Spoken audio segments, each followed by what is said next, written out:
Empuraan cinema 200 കോടി ക്ലബിലേക്ക്. വിവാദ ഭാഗങ്ങൾ മുറിച്ചു നീക്കിയ എമ്പുരാൻ തിയേറ്ററിലെത്താൻ ഒരു ദിവസം കൂടി എടുക്കും. ചിത്രത്തിൻ്റെ റീസെൻസറിങ് ഞായറാഴ്ച പൂർത്തിയാകും. എഡിറ്റിങ്ങും മാസ്റ്ററിങ്ങും പൂർത്തിയാക്കാൻ സമയമെടുക്കും എന്നതാണ് കാരണം.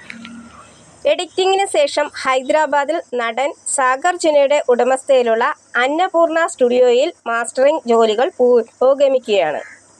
ഇത് ഇന്ന് പൂർത്തിയാകും. തുടർന്ന് തിയേറ്ററുകളിൽ അപ്ലോഡ് ചെയ്യും.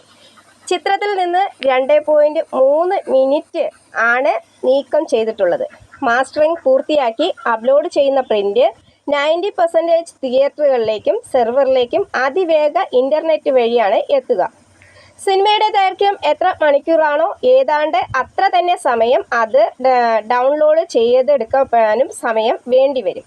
എങ്കിലും അതിവേഗ ഇൻ്റർനെറ്റ് സൗകര്യമുള്ള തിയേറ്ററിലാണ് 4-5 മണിക്കൂർ കൊണ്ട് ജോലികളെല്ലാം പൂർത്തിയാകുമെന്ന് ചിത്രത്തിൻ്റെ പിന്നണി പ്രവർത്തകർ പറയുന്നത്. അതിവേഗ ഇൻ്റർനെറ്റ് സൗകര്യമില്ലാത്ത തിയേറ്ററുകളിൽ സിനിമ കോപ്പി ചെയ്ത് ഹാർഡ് ഡിസ്ക് വാഹനത്തിൽ എത്തിക്കുകയാണ് ചെയ്യുക. ഇത്തരം തിയേറ്ററുകളിൽ പുതിയ പ്രിൻ്റ് എത്താൻ കുറച്ചുകൂടി സമയം വേണ്ടിവരുമെന്ന് സിനിമയുടെ അണിയറ പ്രവർത്തകർ പറയുകയാണ്.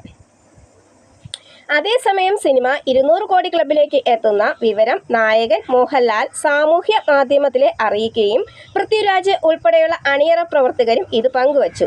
5 ദിവസം കൊണ്ട് ചിത്രം 200 കോടി കടന്നു എന്നാണ് പറയുന്നത്.